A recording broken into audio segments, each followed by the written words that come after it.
La historia de Adelis comenzó Con extraños ruidos por la madrugada. Hablamos del año 1960, cuando en el convento Movimientos autónomos de los objetos. Arañazos en las ya no se paredes. profesaba el culto que le diera vida.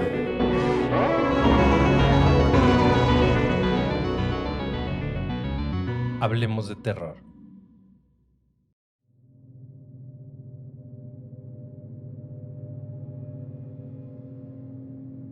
Hola terroríficos, ¿cómo les va? Muchas gracias por seguirnos y acompañarnos en cada relato.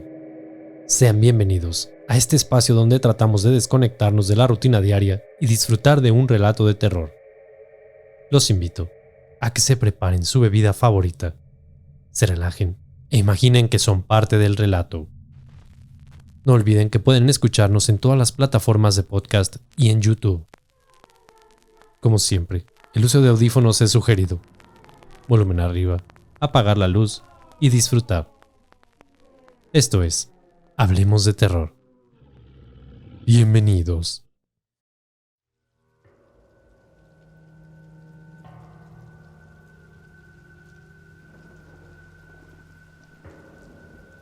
El caso más famoso de histeria masiva, relacionado con supuesta actividad sobrenatural. Seguramente se trata de los juicios de Salem en 1690 en Estados Unidos. Sin embargo, es muy seguro que no haya sido el primer caso. El fenómeno comenzó en Francia, pero se llegó a conocer con el nombre de las posesiones de Loudun en 1632. El cargo no era la brujería, sino que varios sacerdotes acusaron a las jóvenes monjas de estar poseídas por demonios.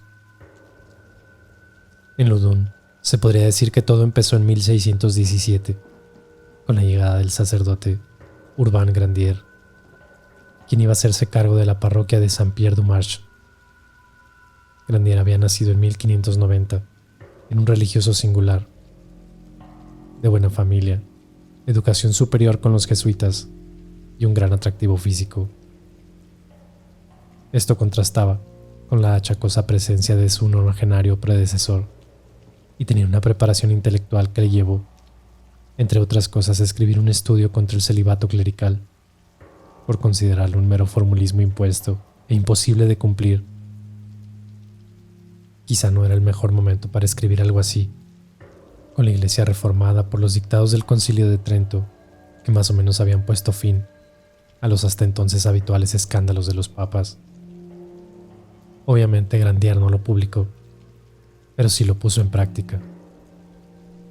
Su popularidad entre las mujeres lo llevó primero a mantener relaciones con algunas viudas, pero sobre todo a seducir a Philippa Trincant, hija del fiscal real, a la que daba clases y a quien dejó embarazada para luego abandonarla, aunque la paternidad era vox populi. Después le tocó el turno a la piadosa Madeleine de Bru, cuyo padre era uno de los nobles más acaudalados de la provincia y de la que se enamoró sinceramente, considerándola su esposa de manera extraoficial. Pero las andanzas de Grandier fueron también de otro tipo, con altercados con varios nobles, que junto a esas conquistas y a su comportamiento algo arrogante, le hicieron ganarse muchos enemigos en Loudun. Por eso en 1629 se le arrestó, acusado de inmoralidad, en un proceso impulsado por el ofendido fiscal Trincant. El 3 de marzo de 1630 lo declararon culpable con la pena de abstenerse de sus funciones sacerdotales durante 5 años. Aquello significaba su ruina económica, así que apeló al obispo y tiró de todas sus influencias para presionarlo, de manera que finalmente quedó absuelto. Parecía que todo había salido bien, habiendo pasado apenas 3 meses encarcelado. Pero aún faltaba el capítulo más grotesco y doloso, que estuvo enraizado en 2 situaciones distintas. La primera fue la orden dictada por el cardenal Richelieu de demoler la fortaleza de Loudun, a lo que Grandier, haciéndose eco de la opinión pública, se opuso públicamente porque la villa quedaría indefensa. Se ganó así la animadversión del ministro. Y la otra estaba en que los enemigos que ya se había forjado tiempo atrás y que se habían puesto de acuerdo para deshacerse de él como fuera, el escenario perfecto para ello fue el convento de las Ursulinas de Ludun, de reciente fundación. La madre superiora, Jean, una mujer joven y de fuerte carácter que había alcanzado el puesto fingiendo ser templada, ofreció a Grandier ser confesor de las 17 monjas que formaban la comunidad y que en su mayor parte eran de origen noble. Presumiblemente su vocación era tan discutible como la de él y parece probable que deseara formar parte del currículum amoroso del párroco. Pero Grandier, desconfiando o sabiendo que no se la podía jugar de nuevo, declinó la oferta que pasó al canónigo Mignon, otro de los que lo odiaban, porque en cierta paradójica forma le tenía envidia y además había perdido ante él un pleito por una propiedad. Mignon aceptó, y aquí es donde surge la duda, ya que fue él junto a su ayudante, el padre Pierre Barré, quien precipitó los acontecimientos. Según algunos, inducido por el obispo, que deseoso de quitarse de en medio a un sacerdote tan poco ejemplar como Grandier y a la vez tan protegido, le surgió el plan de convencer a las monjas para que fingieran una posesión diabólica provocada por el propio párroco. Según otros, la cosa partió de la despechada Jean de Sanges, la madre superiora, quien al confesarse con Mignon y revelarle sus fantasías sexuales con Grandier, quien se le aparecía en forma de ángel para atraerla, extendiendo luego esa dominación a otras hermanas. Estas sumisas, y quizá presionadas de alguna forma, confirmaron lo que decía su superiora. Sea cual fuere la verdad, el caso es que Mignon y Barré, ayudados por curas de Beniers y Chinon, empezaron a realizar exorcismos en el convento, sin conseguir nada más que agravar la situación. Aquel panorama era eso que hemos visto tantas veces en el cine. Convulsiones violentas, gritos provocadores, insultos, movimientos obscenos, blasfemias. Todo provocado, según Jean, por dos demonios llamados Asmodeo y Zabulón, que habrían entrado en el cenobio a través de un ramo de rosas que Grandier arrojó por encima de la tapia. El aludido, por supuesto, no solo no aceptó la incriminación, sino que recomendó al alguacil aislar a las Ursulinas e impedir que tuvieran contacto con Mignon y los otros, que eran quienes de verdad estaban volviéndolas locas. Sin embargo, no se le hizo caso, y los exorcismos continuaron, así como lo hacían las acusaciones contra Grandier. Este consiguió que el obispo de Burdeos, amigo suyo, enviase a su médico personal para examinar a las afectadas. El doctor hizo su trabajo y declaró no encontrar pruebas de la veracidad de aquel montaje, así que el 21 de marzo de 1633 se dio la orden de detener los exorcismos y recluir a las monjas en sus celdas.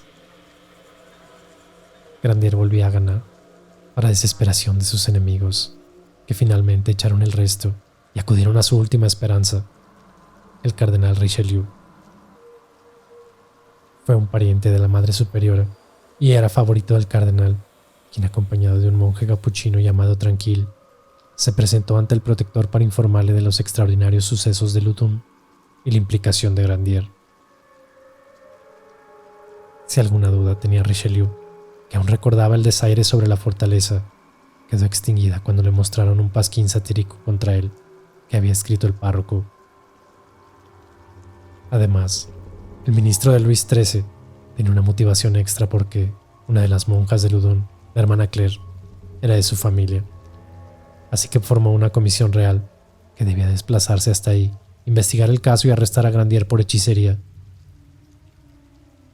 Consecuentemente se procedió otra vez a exorcizar a las monjas de la mano de Tranquil y un franciscano llamado Lactance. Lo más curioso de esta etapa fue que los exorcismos se llevaron a cabo públicamente. Cada día asistían miles de personas, como si fuera un espectáculo. Esto no le vino bien a Grandier, quien se ganó la adversión de la gente, cuando a las acusaciones de las monjas se añadieron sus aventuras sexuales con las vecinas de la localidad. Oportunamente, la madre superiora, Jean de Sanches, desveló que había un tercer demonio, Isacarón, cuyas especialidades eran la depravación y el desenfreno. Se puede hacer un juego de palabras diciendo que los demonios implicados eran legión, aparte de los citados. Las Ursulinas dieron los nombres de Astaroth, Gresil, Amand, Leviatán, Behemoth, Celsus, Acaos, Sedón, Neftalí, Uriel y Achas. La bola iba creciendo cada vez más, y Grandier, viendo lo que se le venía encima, se ofreció a exorcizarle él mismo a las monjas. Lo que pretendía realmente era dejarlas en evidencia, para lo cual se dirigió a ellas en griego, pues un signo de posesión diabólica era hablar lenguas desconocidas. Pero seguramente se había previsto algo así, y le respondieron que el pacto con el maligno implicaba no usar ese idioma, al igual que prohibía otra manifestación típica como levitar. En cambio, el padre Gold obtuvo del demonio Asmodeo la confesión de que había alcanzado un acuerdo con Grandier, quien firmó con su propia sangre el documento. Y en un golpe de efecto, mostró el papel a todos. Aunque siglos después se demostró que la letra era de la superiora, pero en aquel entonces fue el clavo que remachó el ataúd del párroco, junto con el descubrimiento y divulgación de aquel antiguo tratado contra el celibato. El 7 de diciembre de 1733 lo encerraron en el castillo de Angers para torturarlo y obtener la confesión.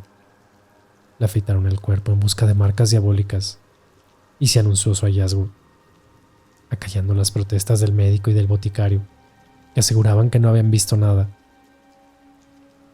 La cosa había ido demasiado lejos, y más de alguna monja se echó para atrás en sus acusaciones, incluyendo a la propia Jeanne des Anges, que acudió al juicio con una soga al cuello, advirtiendo que se ahorcaría si no escuchaban su retractación. Pero se dijo que todo esto era obra del diablo para salvar a su acólito, así que el proceso continuó con la amenaza de arrestar y embargar a cualquiera que testificara a favor de Grandier.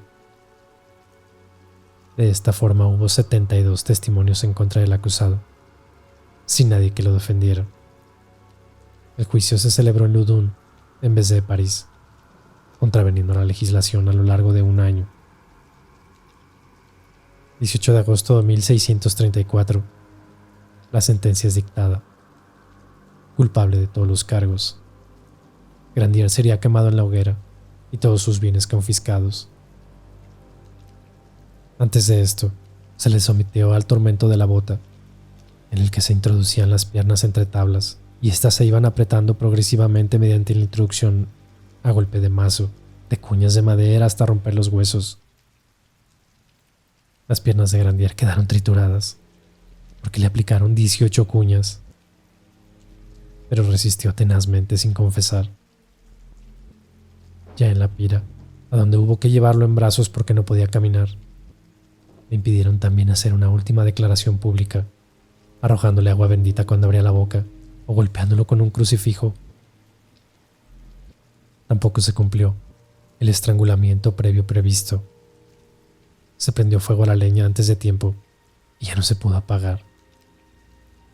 Tras la espantosa agonía, las cenizas fueron esparcidas a los 4 puntos cardinales, mientras el pueblo se abalanzaba sobre el patíbulo, intentando conseguir algún amuleto como un diente o un trozo menos quemado. Sorprendentemente, varios de los exorcistas fueron muriendo uno tras otro en los meses siguientes, a la par que las posesiones y los exorcismos continuaban de la mano del jesuita Jean-Joseph Surin. Este había llegado para desmentir aquello, pero se zambulló con tanta intensidad en la situación que terminó creyendo todo. Se centró en curar a la Madre Superiora, tratando de expulsar de su cuerpo a Isacarón, que le había provocado incluso un embarazo ectópico, con el curioso método de intercambiarse por ella, haciendo que el demonio la poseyera a él. Fascinada por el sacerdote, la monja quedó libre. Entonces, Jeanne des Anges declaró haber tenido una visión por la que una peregrinación a Annecy para rezar ante la tumba de San Francisco de Sales pondría punto final a todo aquello. Se accedió a ello y en efecto, las Ursulinas quedaron libres de demonios. Con el tiempo, aquella monja, la Madre Superiora Jeanne des Anges, se declaró una santa.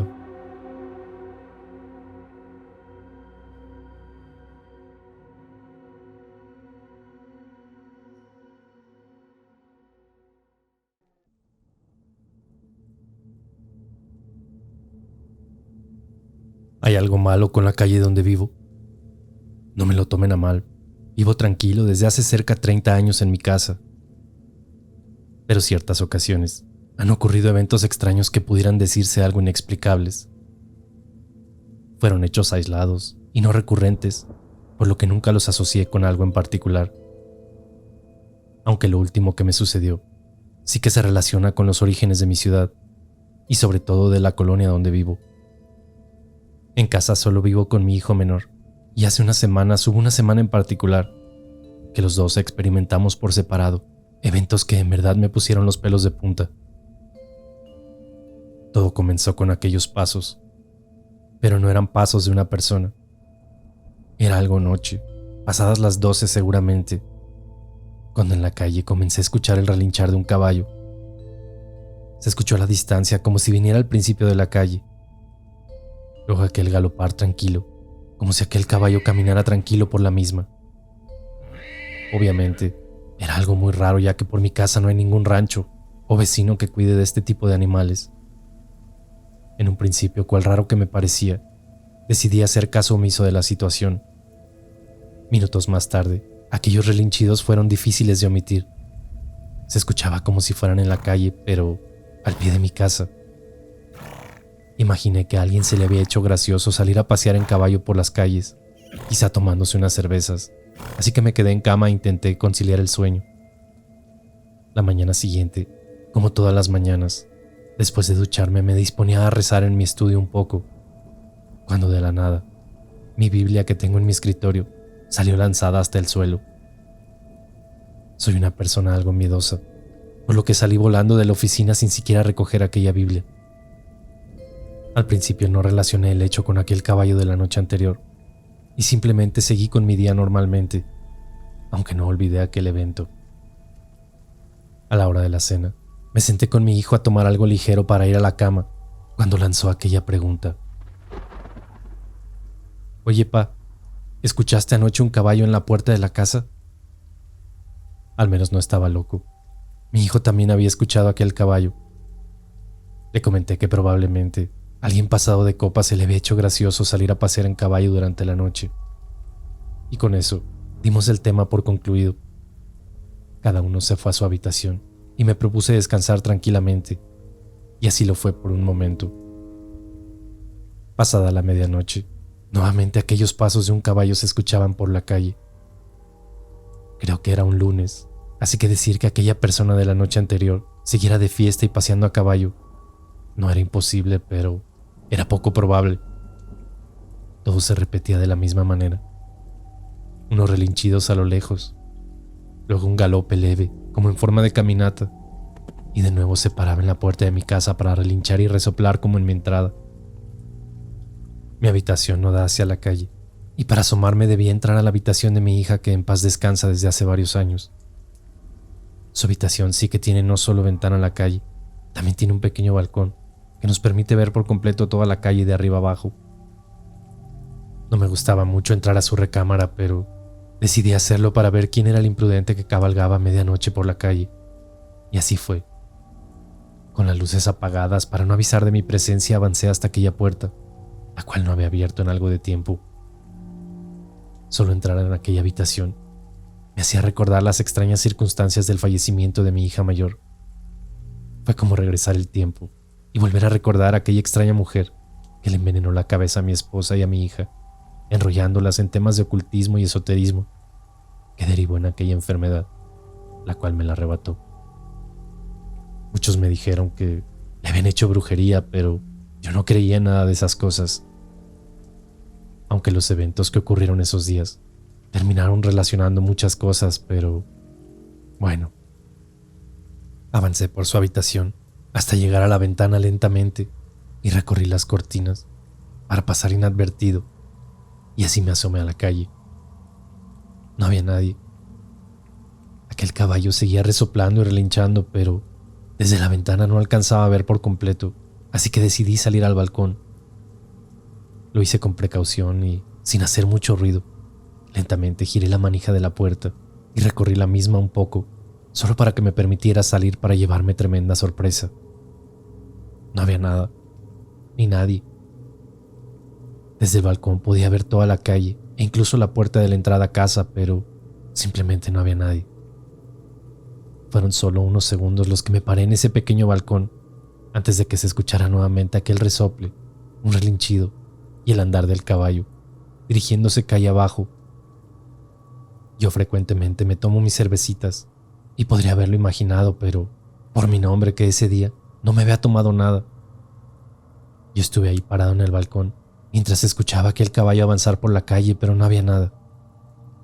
Entré a casa de inmediato y seguramente estaba pálido del susto. Decidí irme a la cama y aunque me costó un poco de trabajo dormir por aquel susto, terminé cayendo rendido a los minutos. La mañana siguiente algo similar sucedió. Entré a mi estudio y mi Biblia estaba en el escritorio como siempre. Esta vez no voló, pero sí que se abrió y sus páginas comenzaron a moverse a voluntad. Bloqueado por el miedo, no sabía qué hacer hasta que por instinto me persigné y le pedí a Dios piedad y tranquilidad. Mientras estaba bloqueado, justo al cruzar la puerta, aquella Biblia seguía moviéndose a voluntad, como si fuera hojeada por algo o por alguien. Debo aclararles que no hay ventanas cercanas a mi estudio o puertas que pudieran generar alguna corriente de aire que explicaran aquel fenómeno. De pronto aquello cesó. No puedo explicar aquella sensación. El miedo ya quedaba corto comparado con lo que yo sentía. Me fui a la cocina donde mi hijo ya se preparaba un cereal antes de salir rumbo a su escuela. Así que le comenté lo ocurrido. Le conté que me había asomado por el balcón y que no había visto al caballo, pero que se seguía escuchando. Vamos, como si fuera algo invisible para que me entiendan. Mi hijo de inmediato me preguntó que si no se me habían pasado las cervezas. Pero de tajo lo detuve, comentándolo que no me había tomado cerveza alguna. Él también había escuchado nuevamente al caballo por la noche, pero no le hizo caso y siguió dormido. Estaba yo dándome la vuelta para irme a duchar, cuando me detuvo con aquella pregunta que me heló la sangre. Oye, pa, ¿tú has estado abriendo la puerta del cuarto de mi hermana estos días? Aquella puerta había permanecido cerrada por meses, y solo la noche anterior yo la abrí para salir al balcón, pero me aseguré de cerrarla en mi regreso a mi habitación. No, hijo, la puerta ha estado cerrada, ¿por qué lo dices? Lo que pasa es que van varios días que, cuando regreso de la escuela, la puerta del cuarto está abierta. Incluso algunas cosas de su escritorio a veces están en su cama. He visto una libreta y unos audífonos. Eso es lo que más he visto, pero ya tiene días. Yo solo le cierro la puerta y yo pensé que tú eras el que entraba, pero si no eres tú, ¿entonces quién? Aquellas palabras me cayeron como balde de agua helada. No supe qué más decir y ambos cambiamos el tema para seguir con nuestras actividades. Se llegó nuevamente la noche y con aquello la interrogante. ¿Sería que esta noche también nos visitaría aquel extraño caballo? Pues efectivamente así fue, por al menos otras 2 noches. Esta vez ya no me asomaba y solo me hice la idea de que podía ser cosa de mi imaginación. Algunos otros eventos extraños en ese par de días se suscitaron en casa. Aquella Biblia de mi escritorio, decidí meterla en el cajón del escritorio, así que ya no me di oportunidad a que algo sucediera. Sin embargo, extraños aromas llegaron a inundar la casa por las madrugadas. Un olor como a madera quemándose, ese era el más peculiar.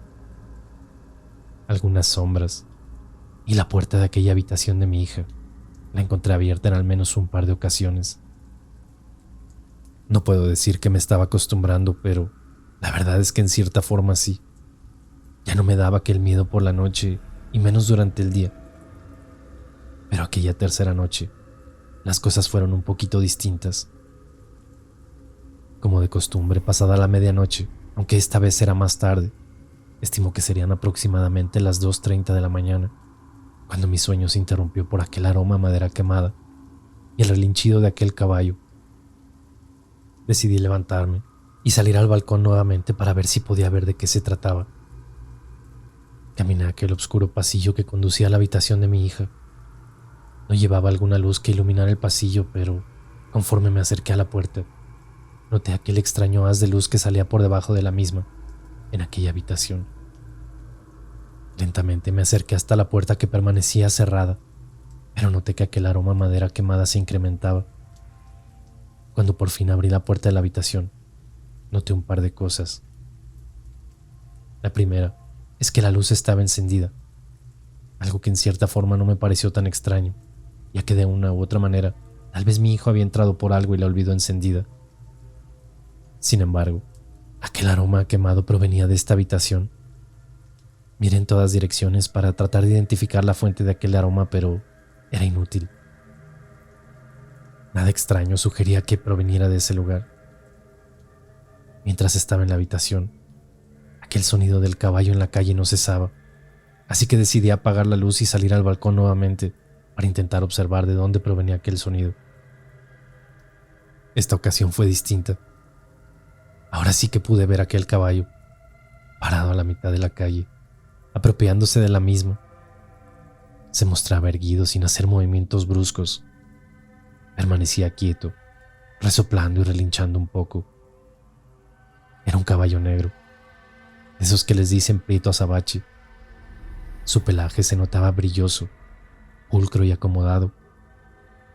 Era muy grande. Yo no sé mucho de caballos, pero este se notaba más grande que todos los que yo había visto. Extrañamente, la calle se veía completamente sola.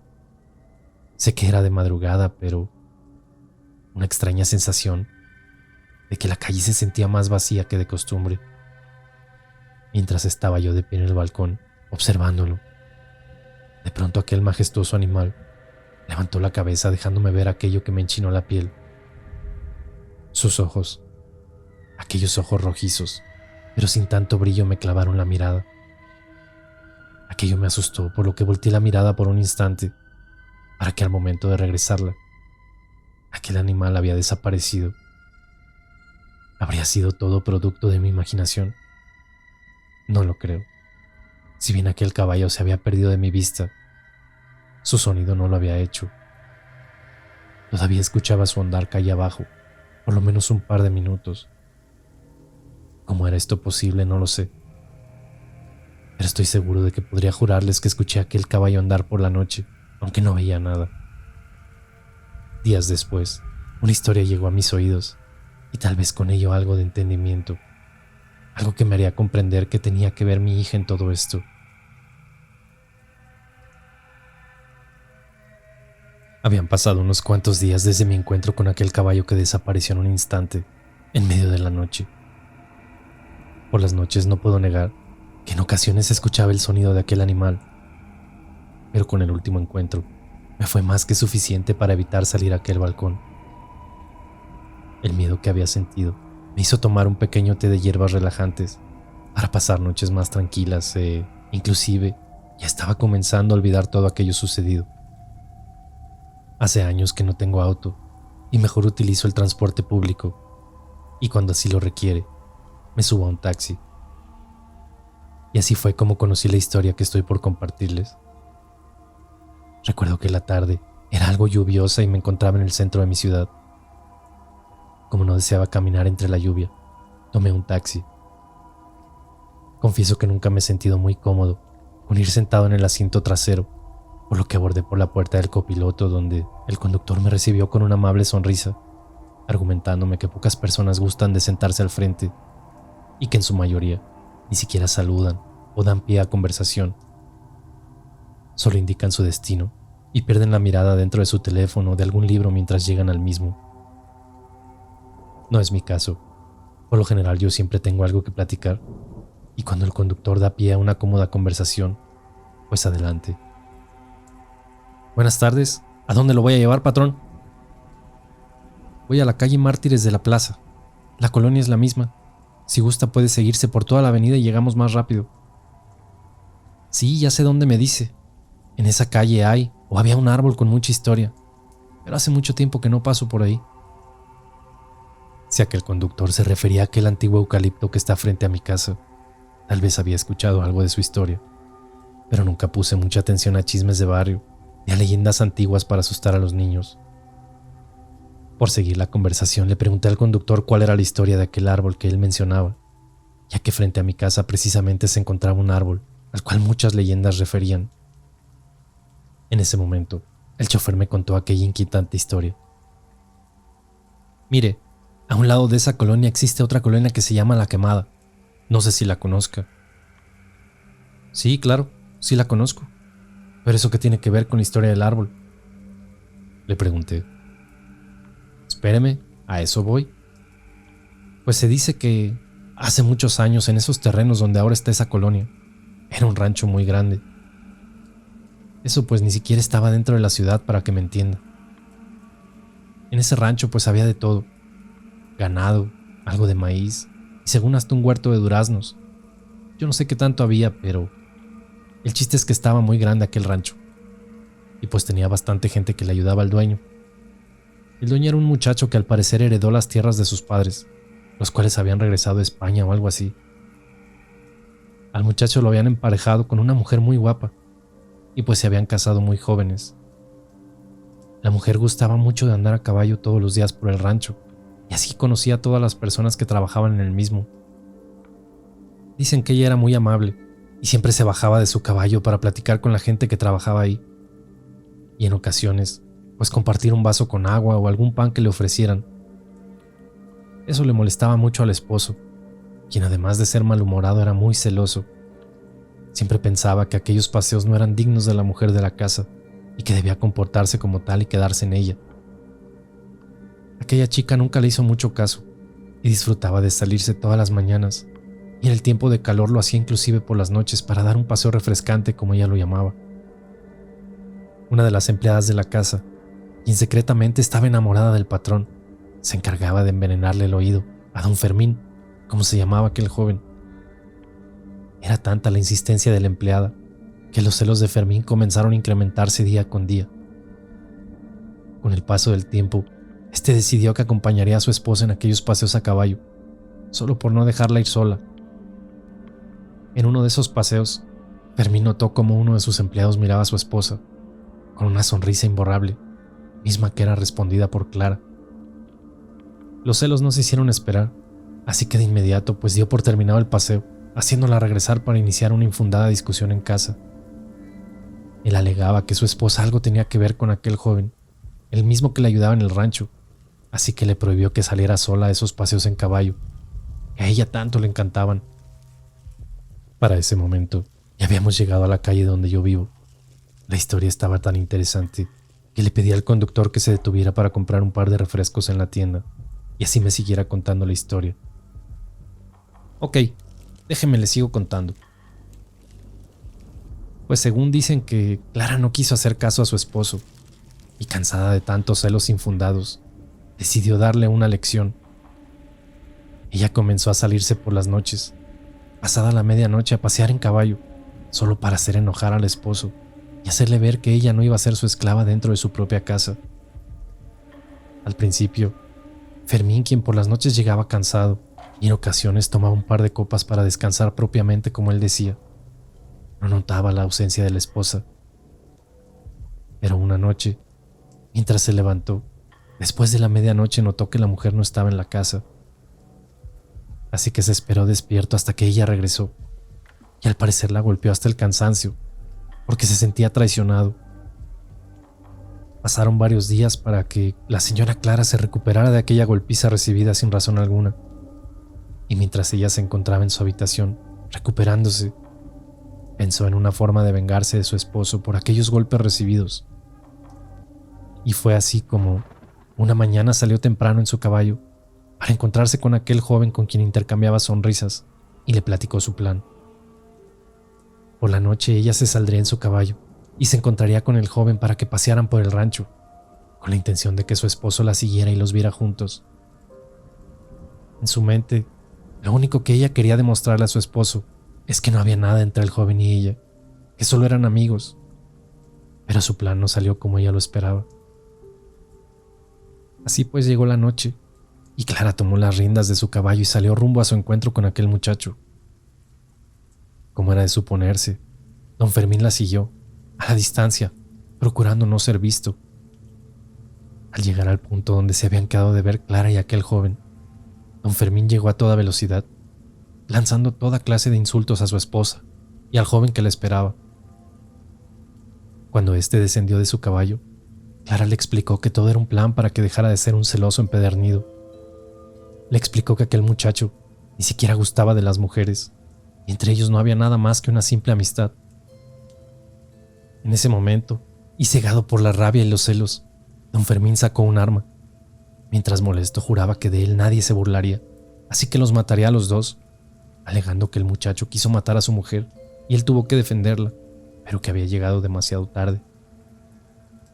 Al parecer a ninguno de los dos les resultó el plan, ya que antes de que Fermín pudiera disparar, se enroscó en un forcejeo con aquel joven, mientras que Clara intentaba escapar en el caballo. En el forcejeo algunos disparos se escucharon, un par de ellos para ser exactos. El primero fue hacia aquel muchacho, amigo de Clara, quien cayó muerto al instante. El segundo fue en contra de Clara, quien ya se encontraba a unos cuantos metros, pero alcanzó a recibir el disparo, que al parecer le dio por la espalda, a la altura del pecho. Aquel caballo no detuvo la marcha, intentando proteger a su dueña, y la llevó algunos kilómetros hasta detenerse debajo del árbol que le dije. Mire, ese es el árbol de la historia que le estoy contando. Ese árbol es viejísimo, y estoy seguro de que es el que le digo, interrumpió aquel conductor, mientras disfrutaba de un trago de su refresco. Pues aquí enfrente es mi casa, es donde vivo.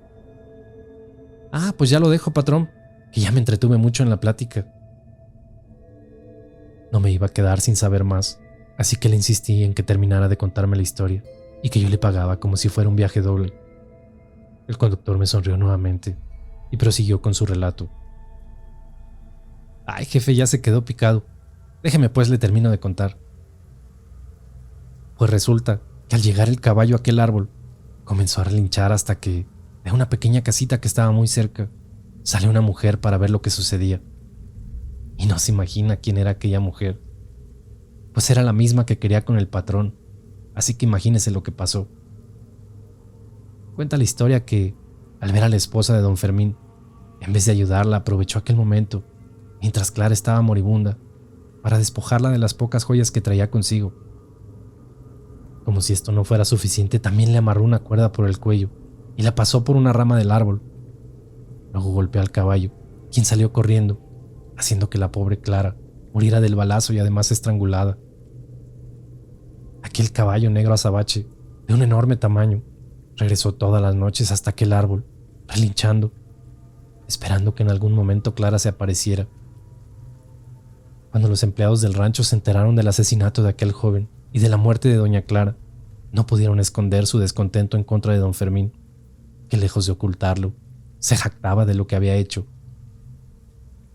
Así que, supuestamente, una noche mientras el patrón dormía acompañado en su cama de aquella mujer, la que trabajaba en el rancho, la cual terminó siendo su amante, los amigos de aquel muchacho asesinado se juntaron para ir a prender fuego a la casa principal del rancho, muriendo calcinado don Fermín.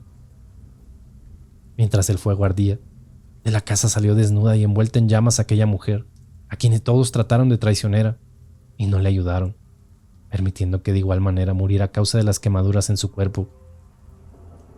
Se dice entonces que por eso el nombre de esa colonia se llama La Quemada. Y pues, del árbol y de doña Clara hay muchas historias. Dicen que cada año, en las fechas en las que la mujer murió, hay quienes aseguran ver a una mujer colgada del árbol, pasada la medianoche. Otras historias dicen que hay quienes ven a su caballo rondar el árbol, esperando la llegada de aquella mujer. Pero pues bueno, ya le conté toda la historia y ya se me hizo muy tarde. Ya usted sabrá cuál creerse. De menos el árbol le queda enfrente de su casa. Así que en una de esas, y ve a la mujer o al caballo. Descendí de aquel taxi después de un rato de charla y no pude evitar girar la cabeza, fijando la mirada en aquel árbol. Menos mal que solo veo al caballo y no me toca ver a la mujer colgada, fue lo primero que se me vino a la mente. Pero todavía había algo que no me cuadraba. ¿Por qué pasaban esas cosas en mi casa? ¿Yo qué tenía que ver en todo esto? No pasaron muchos días en los que, ayudado de libros e historiadores de la ciudad, corroboré aquella leyenda que me contó el taxista. Ojalá solo hubiera confirmado la historia, pero me enteré de algunas otras cosas. Aquella mujer, que terminó siendo la amante de don Fermín, tenía familia. A lo largo de los años, se hicieron de los terrenos que están cerca de mi casa. Y eventualmente, una descendiente de aquella mujer terminó conociendo a mi hija. Yo no sé si sabía la historia de su familia o no, pero lo que sí sé es que heredó aquella maldad de aquella mujer y envolvió a mi hija en una serie de cosas extrañas hasta que mi hija enfermó y después de unos meses, tristemente falleció. Sé que esta mujer que conoció tuvo la culpa. Lo que no sé es si tiene que ver algo con sus ancestros, y la verdad ya no he indagado más al respecto. Desgraciadamente, entre las investigaciones terminé encontrando un retrato de doña Clara. En cuanto lo vi, quedé helado y sin palabras. Mi hija lucía muy parecida a ella. ¿Tendrá algo que ver? No lo sé, y al parecer nunca lo sabré.